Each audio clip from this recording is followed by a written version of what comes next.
आज का हमारा टॉपिक है the abolition of slavery. Slavery जो वर्ड है ये बना है स्लेव्स से, और स्लेव्स को हिंदी में बोलते हैं दास और इसे उर्दू में बोलते हैं गुलाम, और स्लेवरी को बोलते हैं गुलामी और इसे हिंदी में बोलते हैं दास्ता। ठीक है। स्लेवरी का मतलब होता है कि इंसानों को खरीद फरोख्त करना, उससे काम करवाना।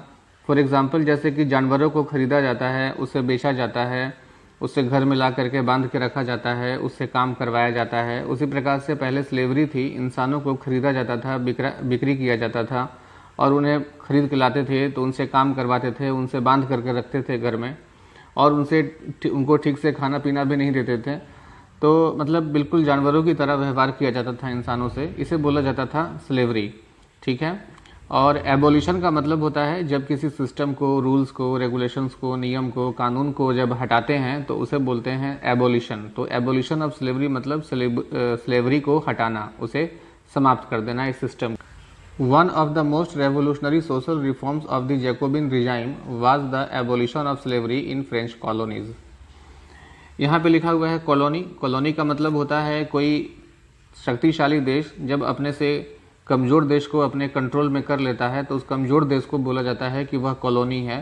तो जैसे भारत जो था वो ब्रिटेन का कॉलोनी था, उसी तरीके से फ्रांस के भी बहुत सारे देश थे जो फ्रांस के कॉलोनी थे, तो उन्हें यहाँ पे लिखा गया है फ्रेंच कॉलोनीज़। ठीक है। तो जिस समय जैकोबिन रिजाइम आया, जैकोबिन रिजाइम का मतलब कि जितना दिन फ्रांस में रिपब्लिक रहा या फ्रांस में जब रिपब्लिक आया तो वहाँ पे जैकोबिन क्लब की गवर्नमेंट थी, इसीलिए उसे जैकोबिन रिजाइम बोलते हैं या इसे रीन ऑफ टेरर भी बोलते हैं।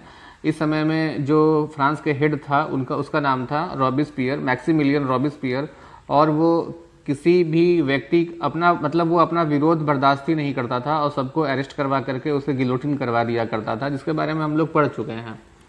तो ये जो जैकोबिन था, जैकोबिन क्लब में जो रॉबिस्पियर था, मैक्सिमिलियन रॉबिस्पियर, इसने एक अच्छा काम किया और उसने ये किया कि इसने स्लेवरी को एबोलिश कर दिया फ्रेंच कॉलोनीज में। मतलब जो देश फ्रांस के गुलाम थे वहाँ पर इंसानों की खरीद बिक्री में मतलब इसने पूरी तरीके से रोक लगवा दिया।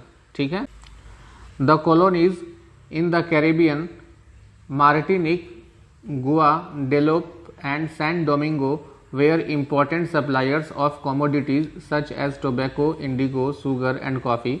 जो देश फ्रांस के गुलाम थे वो थे, ये 3 देश के नाम लिखे गए हैं, सैन डोमिंगो, गुआडेलोप, मार्टिनिक, और ये कैरेबियन में थे। कैरेबियन एक सी का नाम है, एक समुंदर का नाम है जो कि अमेरिका के पास में है। ये 3 देश थे, यहाँ से टोबैको, इंडिगो, शुगर और कॉफ़ी, वहाँ पर इसकी खेती होती थी और खेती होकर के फिर वहाँ से वो फ्रांस आता था। तो आप देख सकते हैं कि ये हमारा इंडिया है, ये जहाँ पर होम लिखा हुआ है, अभी हम लोग यहाँ पर बैठे हुए हैं। ठीक है। और ये देखिए फ्रांस जो है वो यहाँ पर है, इस जगह पर फ्रांस है, ये जो है ये फ्रांस है। ठीक है। देखिए ये फ्रांस लिखा हुआ दिख रहा है, अरेबियन सी है और यहीं पर ये छोटे छोटे देश हैं। ठीक है। ये यहाँ पे यही वो देश थे, ठीक है, जो फ्रांस के कब्जे में था, फ्रांस का कॉलोनी था। तो आप देखिए यहाँ पर कैसे कितना दूर है फ्रांस से। तो ये देखिए, तो ये जो है ये यहाँ पे फ्रांस है और ये यहाँ पे ये जो देश हैं ये इसके कब्जे में थे। तो इस तरीके से फ्रांस से ये लोग यहाँ आते थे और ये पूरा एरिया इनके कब्जे में था। यहाँ पर शुगर की, कॉफ़ी की, टोबैको की, इंडिगो की खेती होती थी और फिर ये यहाँ से फ्रांस जाता था, फ्रांस में सप्लाई होता था। ठीक है बच्चों। But the reluctance of Europeans to go and work in distant and unfamiliar lands meant a shortage of labour on the plantations. लेकिन ये जो एरिया जो फ्रांस के कब्जे में था, ये जो देशों के नाम अभी हम लोगों ने देखा, ये 1 2 3, यहाँ पर जो यूरोपियंस थे यानी फ्रांस के जो लोग थे वो जाना नहीं चाहते थे, क्योंकि वो अनजान जगह था, वो अनजान क्लाइमेट था, वहाँ का वेजिटेशन अलग था, वो वहाँ से जाना नहीं चाहते थे। रिलक्टेंस का मतलब होता है अनिच्छुक, नहीं चाहते, नहीं चाहना, किसी चीज़ को नहीं चाहते हुए भी जो काम करते हैं उसे रिलक्टेंस बोला जाता है। और इसके चलते क्या हुआ कि वो जो एरिया जो उसके कब्जे में था वहाँ पर शॉर्टेज ऑफ लेबर हो गया, मतलब वहाँ पर कोई आदमी नहीं मिलता था, वहाँ पे कोई मजदूर नहीं मिलता था काम करने के लिए उनके खेतों पर। So this was made by A triangular slave trade between Europe, Africa and America. तो जब कोई आदमी ही नहीं जाना चाहता था वहाँ पे, तब क्या हुआ, इंसानों की खरीद बिक्री शुरू होती है और इसे बोला जाता है ट्रायंगुलर स्लेव ट्रेड। ट्रायंगुलर इसलिए बोला जाता है क्योंकि ये ट्रेड जो होता था गुलामों का ये 3 देशों के बीच में होता था। पहला था यूरोप, दूसरा अफ्रीका और अमेरिका। क्योंकि यूरोप में था फ्रांस, और फ्रांस के जो व्यापारी थे वो जाते थे अफ्रीका, और अफ्रीका से इंसानों को खरीदा जाता था और फिर उससे खरीद करके यहाँ पर अमेरिका में ले जाते थे और अमेरिका में उनसे खेती करवाया जाता था, क्योंकि अमेरिका के बहुत सारे देश यूरोपियन कंट्री के कब्जे में थे। तो इसे हम लोग एक बार मैप में देख लेते हैं। तो बच्चों ये जो है ये फ्रांस है, ठीक है, और ये है अफ्रीका, और ये पूरा ऊपर से नीचे तक ये आपको अमेरिका है, ठीक है। और ये जो एरिया है, ये एरिया जो था वो फ्रांस के कब्जे में था। तो अब ये जो फ्रांस था, यहाँ के लोग यहाँ नहीं जाना चाहते थे, ठीक है। तो ये लोग, फ्रांस के लोग क्या करते थे, ये यहाँ से अफ्रीका आते थे, और अफ्रीका आने के बाद यहाँ से ये इंसानों की खरीदारी शुरू होती थी, खरीदते थे, और ख़रीद करके ये पानी के जहाज़ से ये यहाँ पर ऐसे जाते थे, और ये यहाँ पर उनसे खेती करवाई जाती थी। और फिर यहाँ पे जो फसल उगता था, जैसे कि कॉफ़ी हो गया, शुगर, इंडिगो, टी वगैरह, फिर यहाँ से एक्सपोर्ट होकर के फ्रांस आता था। तो आप देखिए कि ये ट्रायंगल बन रहा है। ये एक पहला जो हो गया फ्रांस, और दूसरा जो हो गया अफ्रीका, और यहाँ पे तीसरा हो गया अमेरिका। तो ये जो ट्रायंगल बन रहा है इसे ही ट्रायंगुलर स्लेव ट्रेड बोला जाता था, ठीक है। The slave trade began in 17th century. 17th century में स्लेव ट्रेड शुरू हो गया। 17th सेंचुरी कहने का मतलब 1601 से लेकर के 1700 के बीच में। French merchant sold from the ports of Bordeaux and Nantes to the African coast, where they bought slaves from local chieftains, branded and shackled. The slaves were packed tightly into ships for the 3-month long voyage across the Atlantic to the Caribbean. अब ये बोल रहा है कि France के जो व्यापारी थे, मर्चेंट का मतलब हो गया व्यापारी, ठीक, ये पानी के जहाज से तैर करके आते थे, अफ्रीका के कोस्ट पर आते थे, और वहाँ पर उन्हें ब्रांडेड किया जाता था, शैकल यानी कि उन्हें बांधा जाता था, उन्हें टाइटली पैक किया जाता था। सोचिए कि जैसे जानवरों को बांध करके लाते हैं वैसे लाया जाता था, और फिर इन्हें शिप्स के ऊपर में लादा जाता था। और 3 महीने की लंबी यात्रा थी। 3 महीने की लंबी यात्रा के बाद फिर ये अटलांटिक ओशन पार करते हुए ये कैरेबियन पहुंचते थे, और फिर वहाँ पे उनसे उतारा जाता था उन लोगों को। आइए एक बार हम लोग फिर से मैप में देखते हैं इसको। देखिए कि ये जो जगह है ये है फ्रांस, और ये है अफ्रीका, और ये है अमेरिका, ठीक है। तो यहाँ से ये फ्रांस के व्यापारी आते थे अफ्रीका में, और अफ्रीका से यहाँ पर ख़रीदते थे इंसानों को, और ख़रीद करके फिर यहाँ से पानी के जहाज़ में यहाँ ले जाते थे। यहाँ पर उनसे खेती करवाई जाती थी। ये कैरेबियन है, इस एरिया को कैरेबियन बोलते हैं। और फिर जब यहाँ पे खेती करवा हो जाती थी तो और फसल को यहाँ से लेकर के यहाँ पर फ्रांस लाया जाता था, जिसे कि ट्रायंगुलर स्लेव ट्रेड बोलते हैं। और ये अफ्रीका से जो ये कैरेबियन, ये जो आप देख रहे हैं, ये रास्ता जो है ये 3 महीने का पानी के जहाज़ का रास्ता था।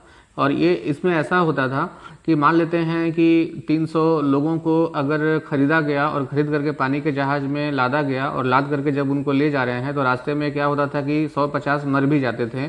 तो उनको क्या करते थे कि उनको उठा करके सीधे पानी में, यहाँ पर ये बीच अटलांटिक ओशन है, अटलांटिक ओशन में उन्हें फेंक दिया जाता था। और फिर वो मतलब उनको कुछ ये गम नहीं था कि ये बेचारे इंसान हैं, इनको बांधा जा रहा है, ऐसा कुछ भी नहीं था। The exploitation of slave labour made it possible to meet the growing demand in European markets for sugar, coffee and indigo. अब ये जब यूरोप के लोग जाना ही नहीं चाहते थे वहाँ पर, तब ये स्लेव ट्रेड शुरू हुआ। इन लोगों को ख़रीदा जाता था अफ्रीका से, और फिर इन्हें अमेरिका ले जा करके उनसे खेती करवाई जाती थी, और तब जा करके यूरोप में शुगर, कॉफ़ी और इंडिगो की आपूर्ति यानी सप्लाई शुरू हो गया। पोर्ट सिटीज़ लाइक बोर्डक्स एंड नैंटेस, ये बोर्डक्स और नैंटेस 2 पोर्ट हैं, बड़े फेमस पोर्ट हैं फ्रांस के। जैसे हमारे यहाँ कैसे मुंबई है, मद्रास है, और कोलकाता है, कोची है, तो उसी तरीके से ये फ्रांस के बड़े फेमस पोर्ट्स हैं। तो क्या हुआ कि जब स्लेव ट्रेड शुरू हो गया तो अब ये चीज़ों का एक्सपोर्ट इंपोर्ट भी शुरू हो गया, और जब इन चीज़ों की एक्सपोर्ट इंपोर्ट शुरू हो गया तो ये जो पोर्ट सिटीज़ थे बोर्डक्स और नैंटेस फ्रांस के, ये काफ़ी प्रॉस्पर, इकोनॉमिकली प्रॉस्पर करने लगे, स्लेव ट्रेड के फ्लश करने के कारण, फ्लरिश करने के कारण। Throughout the 18th century there was little criticism of slavery in France. जैसा कि अभी हम लोग ऊपर में पढ़े हैं कि स्लेवरी का स्टार्टिंग जो हुआ था 17th सेंचुरी में हुआ था, और 18th सेंचुरी आते आते भी स्लेवरी को कोई ख़राब नहीं मानता था। सब समझता था कि कोई जैसे जानवर को खरीद रहे हैं वैसे इंसानों को खरीद रहे हैं, मतलब किसी को इनके प्रति कोई दया नहीं थी, और सबको लगता था कि चलो ठीक ही है, कोई गलत नहीं है, इसके बारे में कोई उतनी आलोचना नहीं होती थी, इनकी कोई बुराई बहुत कम लोग किया करते थे। The national assembly held long debates about whether the rights of man should be extended to all French subjects including those in the colonies। जब फ्रांस में एब्सोल्यूट मोनार्की हट जाती है और वहाँ पर नेशनल असेंबली आती है, मतलब जब वहाँ पे कॉन्स्टिट्यूशनल मोनार्की आती है, तो फ्रांस की जो नेशनल असेंबली थी वहाँ पर ये डिबेट शुरू हो जाता है कि क्या फ्रांस में जो सारे लोगों को जो अधिकार मिले हुए हैं तो उन देशों में भी ये अधिकार लोगों को मिलने चाहिए जो देश फ्रांस के गुलाम हैं। तो इस पर सिर्फ डिबेट चलता था, लेकिन होता कुछ नहीं था। But it did not pass any laws fearing opposition from businessmen whose incomes depended on the slave trade। लेकिन जो नेशनल असेंबली थी, मतलब फ्रांस की जो पार्लियामेंट थी, वो कोई कानून नहीं बनाती थी, क्योंकि उन्हें डर था कि अगर हम लोग स्लेव ट्रेड को पूरी तरीके से बंद कर देंगे तो वहाँ के जो बिजनेसमैन हैं, जो स्लेव ट्रेड के चलते बड़ा बिजनेस कर रहे हैं, प्लांटेशन को संभाल रहे हैं, उनको भारी नुकसान होगा। तो और वही लोग उनको डोनेशन देते थे, तो इसलिए डर के मारे ये लोग जो थे वो स्लेव ट्रेड को बैन नहीं करते थे। It was finally the convention which in 1794 legislated to free all slaves in the French colonies overseas possessions. 1794 में जब फ्रांस में रिपब्लिक आया, फ्रांस जब रिपब्लिक बन गया और वहाँ पर जैकोबिन क्लब की गवर्नमेंट आई, मैक्सिमिलियन रॉबिस्पियर जब वहाँ का हेड बन गया, तब उसने क्या किया कि सारे फ्रेंच कॉलोनीज में स्लेवरी को उसने बैन कर दिया, स्लेवरी पर पाबंदी लगा दी कि कोई स्लेवरी नहीं करेगा, इंसानों की खरीद बिक्री कोई नहीं करेगा। This however turn out to be a short term measures 10 years later।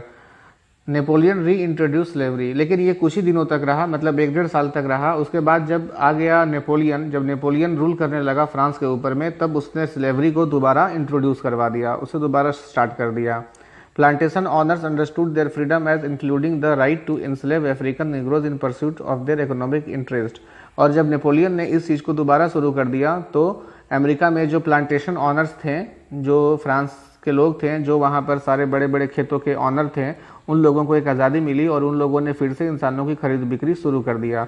यहाँ पे अफ्रीकन निग्रोज लिखा हुआ है। अफ्रीका के लोग जो वैसे लोग जो एकदम बिल्कुल काले होते हैं, कोयला की तरह काले होते हैं, उन्हें निग्रो कहा जाता है। और निग्रो एज ए सेंस कोई अच्छा वर्ड नहीं है, उन्हें नीचा दिखाने के लिए बोला जाता है। Slavery was finally एबोलिश्ड in French colonies इन 1848। 1848 में फ्रांस में क्या हुआ था कि दूसरी बार रिपब्लिक आई थी, जो आगे क्लास 10th में जाएंगे तो हम लोग पढ़ेंगे। तो जब दोबारा फ्रेंच कॉलोनीज में या फ्रांस में जब रिपब्लिक आया तो फिर से जो स्लेवरी थी उसको एबॉलिश कर दिया गया था 1848 में।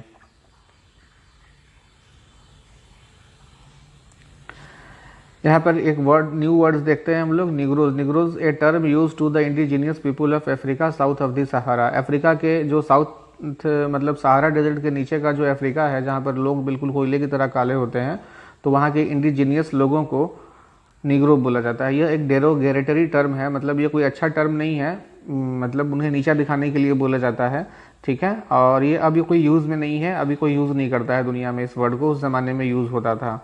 यहाँ इमांसिपेशन लिखा हुआ है। इमांसिपेशन का मतलब होता है एक्ट ऑफ फ्रीइंग, मतलब मुक्ति। इमांसिपेशन को हिंदी में बोलते हैं मुक्ति। यहाँ पर एक फिगर है, हम लोग फिगर को देखते हैं। ये देखिए, ये फिगर में दिखाया जा रहा है कि ये एक औरत है जो फ्रेंच औरत है, फ्रेंच ड्रेस पहनी हुई है, और ये एक जेंट्स है जो फ्रेंच ड्रेस पहना हुआ है। और ये दो लोग जो हैं ये निग्रोज हैं, मतलब वो काले लोग हैं जिन्हें खरीद बिक्री किया जाता था, ठीक है। और इनके बारे में नीचे देखिए फिगर नंबर 14 में लिखा हुआ है, द इमांसिपेशन ऑफ स्लेव्स, मतलब गुलामों का मुक्ति, मतलब गुलामों को मुक्ति मिल रही है। This print of 1794 describes the इमांसिपेशन of slaves. ये जो पेंटिंग है ये 1794 की पेंटिंग है, छपी थी। The try colour banner on top carries the slogan. ऊपर में 3 रंग का एक स्लोगन है, देखिए ऊपर में लिखा हुआ है, ये 3 रंग का एक स्लोगन यहाँ पे आप देख सकते हैं। और नीचे आइए, नीचे में देखते हैं आगे क्या लिखा हुआ है। इसमें लिखा हुआ है कि द राइट्स ऑफ मैन, मतलब इंसानों को जो अधिकार मिले हुए हैं वो। नीचे लिखा हुआ है द इंस्क्रिप्शन बिलो रेड्स, और नीचे में लिखा हुआ है ये वाला जो एरिया, ये फ्रांस में लिखा हुआ है, ला लिबर्टे दे कॉर्न लिखा हुआ है। इसका मतलब होता है the freedom of the unfree, मतलब जो लोग आज़ाद नहीं हैं उन्हें आज़ादी मिली। A French women prepares to civilise the African and American Indian slaves by giving them European clothes to wear. यहाँ पे इंडियन लिखा हुआ है बच्चों। इंडियन का मतलब ऐसा नहीं कि भारत के लोग हैं, इंडियन का मतलब होता है प्रिमिटिव लोगों के लिए इंडियन वर्ड यूज़ किया जाता है, मतलब पुराने ज़माने के लोग, आदिवासी लोग जो अभी भी पुराने तरीक़ा से रह रहे हैं उन्हें इंडियन बोला जाता है, चाहे वो अमेरिका के हों, अफ्रीका के हों या कहीं के हों। तो जनरली ये अफ्रीका और अमेरिका के जो प्राचीन लोग हैं उन्हें इंडियन बोला जाता है। तो ये बोल रहा है कि जो एक फ्रेंच औरत है, ठीक है। तो ये इंडियन आदमी है, इंडियन आदमी को फ्रेंच कपड़ा पहना रही है, फ्रेंच कपड़ा पहना करके उसे सिविलाइज करना चाह रही है।